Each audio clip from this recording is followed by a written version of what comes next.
अभी तक मुगल साम्राज्य की स्थापना व बाबर द्वारा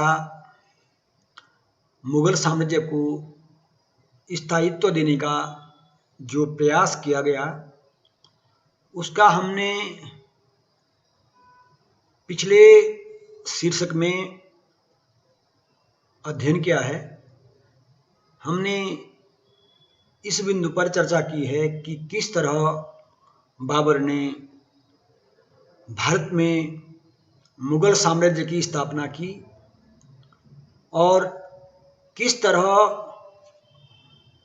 4 वर्ष ही शासन करने के उपरांत 1530 ईस्वी में बाबर की मृत्यु हो गई और उसके स्थान पर बाबर का सबसे बड़ा पुत्र हुमायूं बादशाह बना। बाबर ने विगत 4 वर्षों में जो साम्राज्य स्थापित किया था, उसकी शासन व्यवस्था, उसके ढांचे को अभी वह सुदृढ़ भी नहीं कर पाया था कि उसकी मृत्यु हो गई। ऐसी स्थिति में हुमायूं को विरासत में जो साम्राज्य प्राप्त हुआ, वह एक अस्थिर, असंगठित साम्राज्य था और साथ ही बाबर ने हुमायूं को जो एक प्रकार से आदेश दिया था कि वह अपने साम्राज्य को अपने भाइयों के साथ मिलकर शासन करे, तो इसका दुष्परिणाम यह हुआ कि हुमायूं ने साम्राज्य का बंटवारा कर दिया, जो कि कालांतर में उसके लिए एक बहुत बुरा निर्णय साबित हुआ। हम चर्चा करना चाहेंगे कि किस तरह हुमायूं का प्रारंभिक जीवन था। हुमायूं का जन्म 6 मार्च 1508 ईस्वी को काबुल में हुआ था। जब बाबर काबुल पर अधिकार कर चुका था तथा यहीं पर हुमायूं का जन्म हुआ। उसकी मां का नाम माहम सुल्ताना या महिम बेगम था। हुमायूं के 3 भाई और थे, जो कि तीनों सौतेले भाई थे। गुलरुख बेगम से उत्पन्न कामरान तथा दिलदार बेगम से उत्पन्न हिंदाल और इसके अलावा अस्करी, ये 3 भाई हुमायूं के और थे।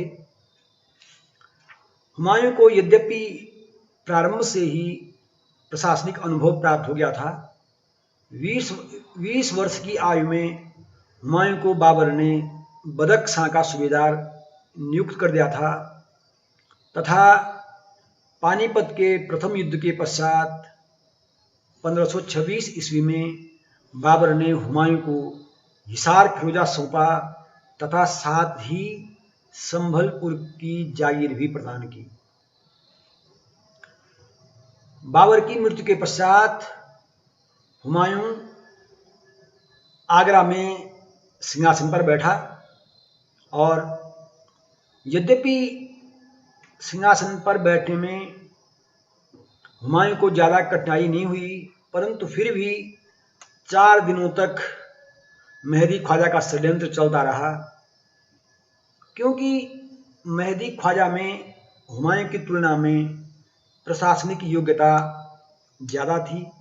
मेहदी ख्वाजा बाबर का रिश्तेदार था और कई दरबारी अमीरों का मानना यह था कि भारत में मुगल साम्राज्य के कुशल प्रशासन के लिए हुमायूं की तुलना में मेहदी ख्वाजा ज़्यादा योग्य है। इस कारण मेहदी ख्वाजा भी बादशाह बनना चाहता था और 4 दिनों तक यह षड्यंत्र चलता रहा और अंततः 30 सितंबर 1530 को हुमायूं आगरा में गद्दी पर बैठा। हुमायूं जब बादशाह बना तो हुमायूं के लिए शासन संभालना आसान नहीं था, क्योंकि प्रथम कारण यह था कि बाबर से उसे उत्तराधिकार में जो सिंहासन मिला था वह फूलों की सेज नहीं बल्कि कांटों का ताज था। सबसे पहली समस्या यह थी कि यह एक नव संगठित और अस्थिर साम्राज्य उसे विरासत में मिला था, और दूसरा बड़ा कारण यह था कि हुमायूं में उस तरह की प्रशासनिक योग्यता नहीं थी जैसे कि उस समय के शासन सूत्र को संभालने के लिए आवश्यक थे। सबसे बड़ी कठिनाई बाबर ने स्वयं विरासत में हुमायूं को सौंप दी थी। जो बाबर ने हुमायूं को यह परामर्श दिया था कि वह अपने भाइयों में साम्राज्य का बंटवारा कर देना और मिलजुल कर शासन करना। अपने पिता की आज्ञा के अनुसार हुमायूं ने कामरान को काबुल और कंधार दिया, अस्करी को संभल तथा हिंदाल को अलवर दे दिया। कामरान उसके लिए बाद में सबसे बड़ा शत्रु साबित हुआ और उसने हुमायूं की सहायता करने के बजाय न केवल उसके लिए उसके खिलाफ शत्रुता दिखाई बल्कि हुमायूं के विरुद्ध युद्ध भी किया। हुमायूं को प्रारंभ से ही अपना साम्राज्य संगठित रखने में अनेक कठिनाइयों का सामना करना पड़ा। उसका एक तो जो सबसे बड़े शत्रु थे खुद उसके रिश्तेदार मिर्जा वर्ग, उसके संबंधी उसके शत्रु थे। दूसरे में उस समय अफगान, जो कि बाबर ने जिन्हें गद्दी से बाहर कर दिया था, अफगान उसके दूसरे सबसे बड़े शत्रु थे। और कालांतर में शेर खां, जो अफगान शासक बाद में बना, हुमायूं का सबसे बड़ा शत्रु साबित हुआ। साथ ही साथ जो मुगल सेना थी उसका जो संगठन था उसे सुदृढ़ बनाने में भी हुमायूं सक्षम नहीं रहा, क्योंकि मध्य एशिया से जो सैनिक आपूर्ति मुगलों को होनी थी और हुमायूं को जो सैनिक प्राप्त होने थे, हुमायूं ने अपनी भूल के कारण उस आपूर्ति में कामरान बाधक बन गया था और यह स्वयं हुमायूं की एक बड़ी भूल थी। स्वयं हुमायूं में कई व्यक्तिगत दुर्बलताएं थी। वह न तो एक योग्य सेनापति था, न कुशल राजनीतिज्ञ, और न ही उसमें परिस्थितियों को समझने की क्षमता थी। उसकी सबसे बड़ी दुर्बलता उसकी अत्यधिक उदारता थी, और वह जब उसे युद्धभूमि में होना चाहिए था तब वह भोग विलास में लिप्त रहता था। जब उसे दंड देना था तब वह अपराधी को क्षमा कर देता था। अपनी इन कमियों के कारण भी उसे कई कठिनाइयों का सामना करना पड़ा। उसने साम्राज्य को सुदृढ़ बनाने के लिए और साम्राज्य को साम्राज्य में शांतिपूर्ण व्यवस्था स्थापित करने के लिए उसे कई कठिनाइयों का सामना करना पड़ा। इसमें एक बिंदु आता है कालिंजर का युद्ध। दरअसल अफगान यद्यपि बाबर से पराजित हो गए थे, परंतु अभी भी अफगानों ने हार नहीं मानी थी। कालिंजर का शासक प्रताप रुद्रदेव के प्रति हुमायूं को यह खबर थी, यह संदेह था कि प्रताप रुद्रदेव अफगानों के प्रति सहानुभूति रखता है। इसलिए हुमायूं नहीं चाहता था कि कोई भी शासक अफगानों के प्रति सहानुभूति रखकर उसके लिए खतरा बने। दूसरे में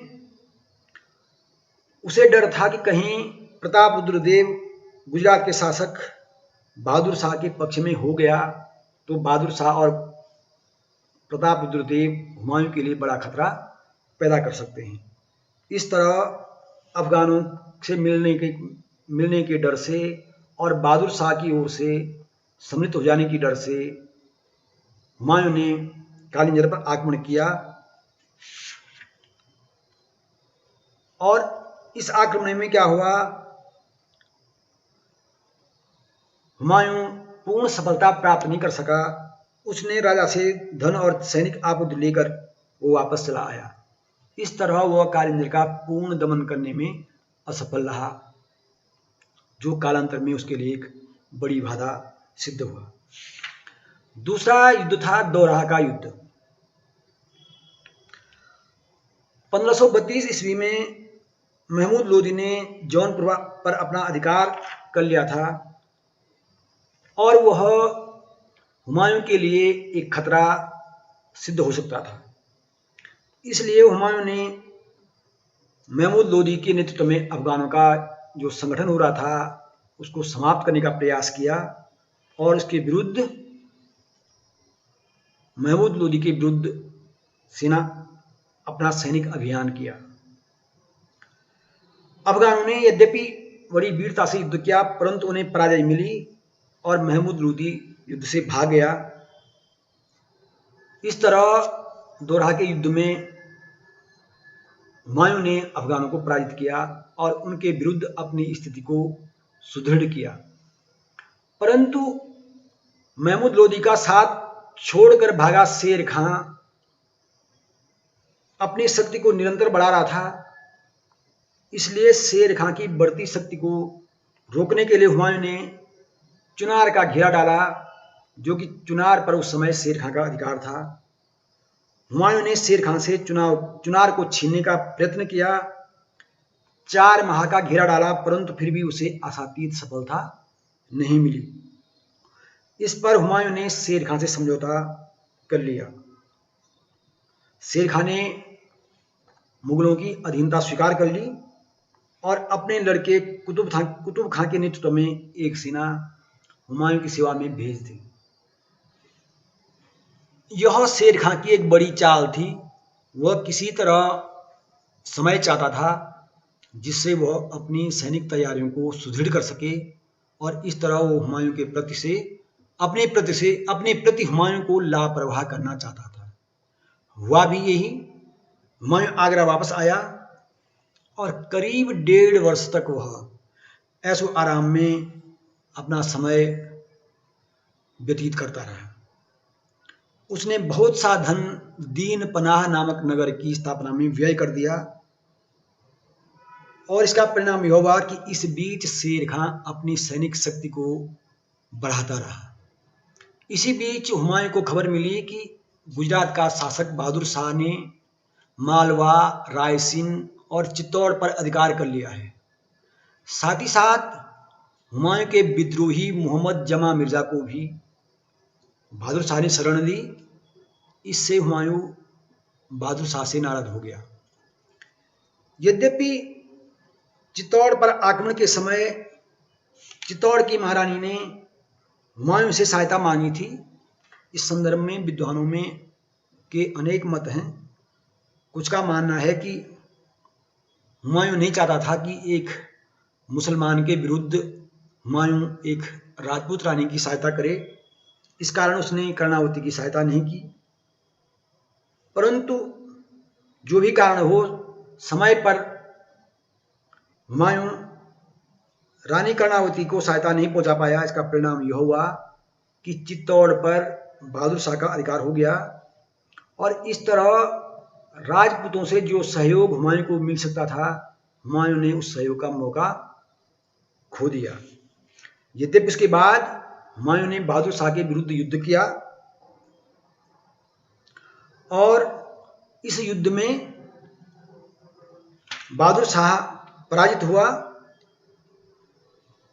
परंतु हुमायूं विजय प्राप्त करके जब वापस लौटा तो तभी उसे शेर खां से, जो कि निरंतर अपनी शक्ति का विस्तार कर रहा था, शेर खां का दमन करने के लिए शेर खां से संघर्ष करना पड़ा। क्योंकि जिस समय हुमायूं बहादुर शाह के साथ युद्ध कर रहा था, उस समय शेर खां बिहार और बंगाल में निरंतर अपनी शक्ति को बढ़ा रहा था। अतः ऐसी स्थिति में हुमायूं ने शेर खां को रोकने का प्रयास किया। उसने चुनारगढ़ को जीता और फिर वह बंगाल की ओर बढ़ा। बंगाल पर हुमायूं ने अधिकार किया, परंतु शेर खां ने पुनः हुमायूं से संधि करके प्रतिवर्ष 10 लाख रुपया कर के रूप में देने का वचन लेकर के शेर खां से संधि कर ली। ये हुमायूं से संधि कर ली। शेर खां की यह संधि कुछ समय लेने की थी, क्योंकि शेर खां अपनी शक्ति को पुनः सुदृढ़ करना चाहता था, जिससे वह मुगलों से मुकाबला कर सके और मुगलों का अंत कर सके। इसका परिणाम यह हुआ कि हुमायूं बंगाल में 8 महीने तक ऐशो आराम करता रहा और इस बीच शेर खां हुमायूं के विरुद्ध अपनी सैनिक क्षमता बढ़ाता रहा। हुमायूं ने जब अपना बहुमूल्य समय ऐशो आराम भोग विलास में व्यतीत कर दिया, तो तभी वर्षा ऋतु शुरू हो गई। अब मुगल सेना को जो वापस आना था, तो मुगल सेना को बंगाल से वापस आने का जो ग्रांड ट्रंक रोड, जो रूट था, जो रास्ता था, उस रास्ते पर शेर खां का अधिकार था, अफगानों का अधिकार था। अब जैसे ही गंगा के निकट मुगल सेना पहुंची, तो चौसा नामक स्थान पर 1539 में शेर खां ने मुगल सेना को रोक दिया और इस तरह शेर खां और हुमायूं के बीच चौसा का युद्ध हुआ। इस युद्ध में शेर खां ने अचानक रात के अंधेरे में मुगल सेना पर आक्रमण कर दिया। मुगल सेना में भगदड़ मच गई, सैकड़ों सैनिक मारे गए और हुमायूं बड़ी कठिनाई से एक भिश्ती की सहायता से गंगा पार कर सका और इस तरह वह अपनी जान बचाकर वहां से भागा। यद्यपि शेर खां ने मुगल बेगमों और स्त्रियों को सम्मान सहित आगरा भेजा, परंतु शेर खां ने अब हुमायूं को पराजित करने के पश्चात स्वयं सुल्तान की उपाधि धारण की, सुल्तान अपने को सुल्तान घोषित किया और शेर शाह की उपाधि धारण की। अब शेर खां मुगलों की शक्ति का पूर्णतः अंत करना चाहता था, इसलिए उसने अपनी स्थिति को दृढ़ किया और इस बीच हुमायूं के भाइयों के बीच जो मतभेद हो रहा था, उसका लाभ उठाते हुए शेर खां और हुमायूं का मुकाबला कन्नौज के समीप हुआ और इस तरह कन्नौज के समीप हुए विलग्राम के युद्ध में 1540 में हुमायूं पूर्णतया पराजित हुआ। पराजित होने पर हुमायूं कन्नौज के युद्ध में, जिसे हम विलग्राम का युद्ध भी कहते हैं, उसमें पराजित होकर हुमायूं वहां से भाग गया। हुमायूं ने कश्मीर जाने का प्रयास किया, परंतु उसके भाई कामरान ने उसे रोक दिया। फिर वो सिंध की ओर गया, परंतु वहां से भी उसे लौटना पड़ा। इस बार मारवाड़ के राजा मालदेव ने हुमायूं को शरण देने का निमंत्रण दिया, परंतु शीघ्र ही मालदेव का विचार बदल गया। मालदेव चाहता था कि वह षड्यंत्र करके हुमायूं को शेर खां को सौंप दे।